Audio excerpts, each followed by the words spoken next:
नमस्कार। SDF live India में आपका स्वागत है और आपके साथ मैं हूं गौरव सिन्हा। राजद के युवराज सिंह बिहार के सभी 40 लोकसभा क्षेत्र में एनडीए खासकर बीजेपी के विरुद्ध दहाड़ते रहे सन ऑफ मल्लाह मुकेश सहनी को इस बार के भी लोकसभा चुनाव में हार का सामना करना पड़ा है। इस बार के लोकसभा चुनाव में 400 के पार का नारा बुलंद करते रहे एनडीए नेताओं को बिहार में भी करारा झटका तो लगा ही है। वीआईपी के 3 प्रत्याशियों के चुनावी महाभारत में चारों खाने चित होने की भी बात सियासी गलियारे में खूब तैर रही है। बात अलग है कि मुकेश सहनी का राजद को भरपूर साथ मिला और तेजस्वी यादव की बहन मीसा भारती सहित राजद के 4 कैंडिडेट जीत का माला पहनने में सफल हो गए।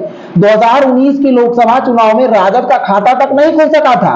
एनडीए को 40 में से 39 सीटों पर जीत मिली थी, जबकि कांग्रेस ने किशनगंज की सीट जीतकर महागठबंधन की लाज बचाई थी। इस बार राजद के कैंडिडेट को मिली जीत का श्रेय मुकेश सहनी को भी मिलेगा या नहीं, यह कहना तो फिल वक्त कठिन है, लेकिन यह कहने में कहीं संकोच नहीं है कि तमाम तिकड़म के बावजूद वह बीजेपी या यूं कहे कि एनडीए की बात तो छोड़िए, महागठबंधन या यूं कहे कि इंडिया गठबंधन के सामने भी अपनी राजनीतिक कौशल को उस तरह प्रमाणित नहीं कर सकी जिसके आधार पर वह आगामी विधानसभा चुनाव में किसी गठबंधन के साथ बार्गेनिंग कर मनमाफिक सीट हासिल कर सके। मुकेश सहनी के नसीब में हार ही लिखी है या तमाम तिकड़म के बाद भी वह अपनी राजनीतिक कौशल का लोहा मनवा नहीं सकते। इस पर बहस कर रहे राजनीतिक विश्लेषकों का कहना है कि मुकेश सहनी चाहे लाख कोशिश कर ले, लेकिन मल्लाह जाति के लोग उनके आह्वान पर माई खासकर यादवों की पार्टी कहे जाने वाले राजद का खुलकर समर्थन नहीं कर सके। लालू राबड़ी के शासनकाल में यादवों की प्रताड़ना का शिकार होते रहे मल्लाह जाति के अधिकांश लोगों को लगता है कि उनके लिए राजद मददगार पार्टी नहीं है। यही कारण है कि मुकेश सहनी के आह्वान बाद भी मल्लाहों का भरपूर समर्थन महागठबंधन को नहीं मिल सका। हाल के कुछ वर्षों में मुकेश सहनी का कद बढ़ा जरूर है, लेकिन उनका कद इतना भी नहीं बढ़ा है कि उनकी जाति के वोटर उनकी बातों पर अपने प्रतिद्वंदी कहे जाने वालों का आंख मूंदकर साथ देना शुरू कर दे। वैसे बार बार पलटने के कारण भी उनको विश्वसनीय लीडर नहीं माना जाता है और अभी तक वह अपनी जाति का सर्वमान्य नेता नहीं बन सके हैं। युवा वर्ग में उनकी जितनी पैठ है, अपने लिए उतनी चाहत वह बुजुर्ग मतदाताओं में पैदा नहीं कर सके हैं। पद के लोभ में कभी सीएम नीतीश की प्रशंसा करते हैं तो कभी उनकी आलोचना करने से भी बाज नहीं आते, जबकि उनकी जाति के लोगों का मानना है कि वह लोग अगर चैन की सांस लेते हुए अपना रोजी रोजगार कर रहे हैं तो इसके पीछे सीएम नीतीश कुमार हैं। केंद्र सरकार द्वारा 5 किलो मुफ्त अनाज दिए जाने की बात भी अन्य समाज के साथ मल्लाह जाति के लोग भी रटते रहते हैं। बावजूद इसके लोकसभा चुनाव के पहले निषाद आरक्षण संकल्प यात्रा के दौरान जुटी भीड़ को वोट का पैमाना मानकर मुकेश सहनी ने बीजेपी के साथ बार्गेनिंग करने की कोशिश की थी। उन्हें लगा था कि राजनीति में वह भी चिराग पासवान जैसी हैसियत रखते हैं, बार्गेनिंग करने पर उन्हें चिराग जैसा ही मान सम्मान मिलना तय है, लेकिन एनडीए में उन्हें भाव नहीं मिला। जबकि चुनाव से पहले अपने चाचा पशुपति कुमार पारस को चित्त करने वाले चिराग को 5 सीटें दी गई। मुकेश सहनी ने किसी तरह राजद से हाथ मिलाया और लालू तेजस्वी ने अपने कोटे से वीआईपी को लोकसभा की 3 सीटें दे दी, लेकिन इस बार भी उनके कोई कैंडिडेट चुनावी मझधार पार नहीं कर सके। मुकेश सहनी ने मोतिहारी से राजेश कुशवाहा और झंझारपुर से जहां सुमन कुमार महासेठ को चुनावी दंगल में उतारा था, वहीं गोपालगंज में वीआईपी के टिकट पर प्रेमनाथ चंचल अपना दमखम दिखा रहे थे। तेजस्वी यादव सहित मुकेश सहनी ने इन तीनों सीटों के लिए जमकर अपनी ऊर्जा खर्च की थी, लेकिन इन तीनों सीट पर मुकेश सहनी को करारी हार मिली है। हालांकि लालू तेजस्वी द्वारा यह तीनों सीटें वीआईपी के खाते में देने के बाद मुकेश सहनी को कैंडिडेट खोजने में काफी मशक्कत का सामना करना पड़ा था। अंत समय में उन्हें कैंडिडेट मिला और उन्होंने आनंद फानन में तीनों को वीआईपी का टिकट थमाया था। दिलचस्प यह भी रहा कि मुकेश सहनी इन तीनों सीट के लिए या तो निषाद जाति के कैंडिडेट पर भरोसा नहीं कर पाए या उन्हें मल्लाह जाति का कोई कैंडिडेट मिला ही नहीं।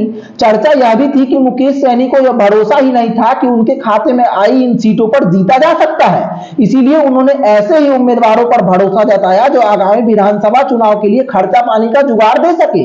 यही कारण है कि बाहरी उम्मीदवारों पर भरोसा जताने को लेकर विपक्षी पार्टियों ने कई सवाल भी खड़े किए थे।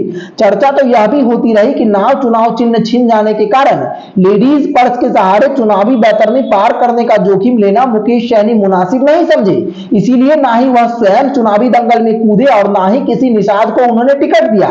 खैर आज के चुनावी नतीजों पर गौर करें तो राजद, कांग्रेस और वाम दलों के सहयोग पश्चात भी उनके तीनों उम्मीदवार पछाड़ खा गए।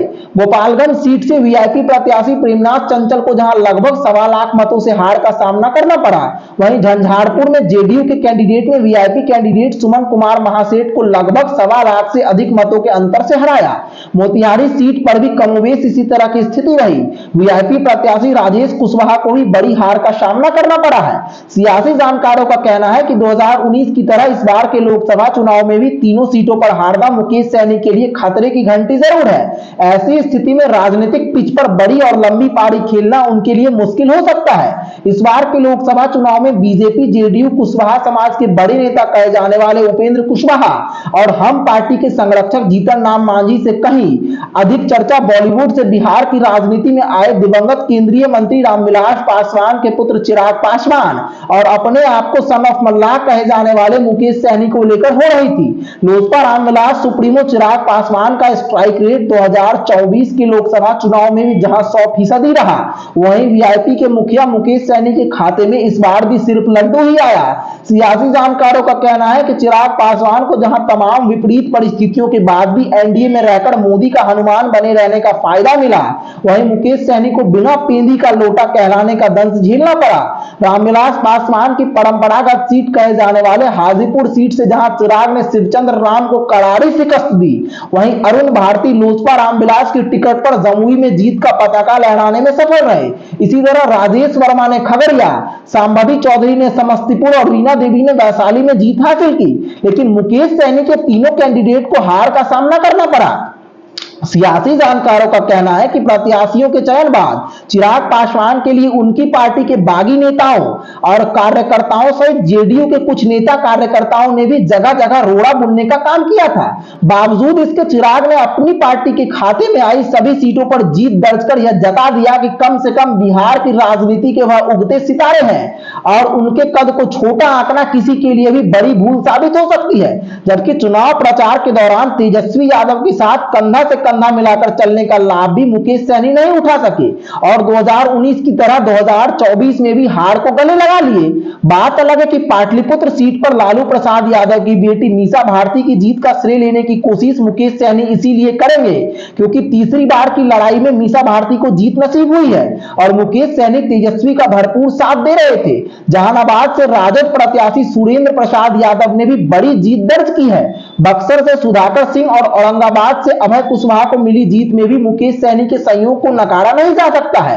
बहरहाल मुकेश सहनी के साथ साथ चिराग पासवान की हो रही चर्चाओं के बीच सबकी नजर बिहार के मुखिया नीतीश कुमार पर टिकी है। ऐसे में देखना दिलचस्प होगा कि रह रहकर पलटते रहे नीतीश कुमार एक बार फिर पलटकर इंडिया गठबंधन के पाले में जाते हैं अथवा हर चुनावी मंच पर सदैव एनडीए के साथ रहने का भरोसा दिलाते रहे पलटू राम के नाम से मशहूर सीएम नीतीश कुमार लगातार 10 वर्षों तक देश की दिशा तय करते रहे प्रधानमंत्री नरेंद्र मोदी का साथ देते हैं और अगर एक बार फिर मोदी की सरकार बनती है तो मोदी के हनुमान कहे जाने वाले चिराग पासवान को मंत्रिमंडल में जगह मिलती है या नहीं।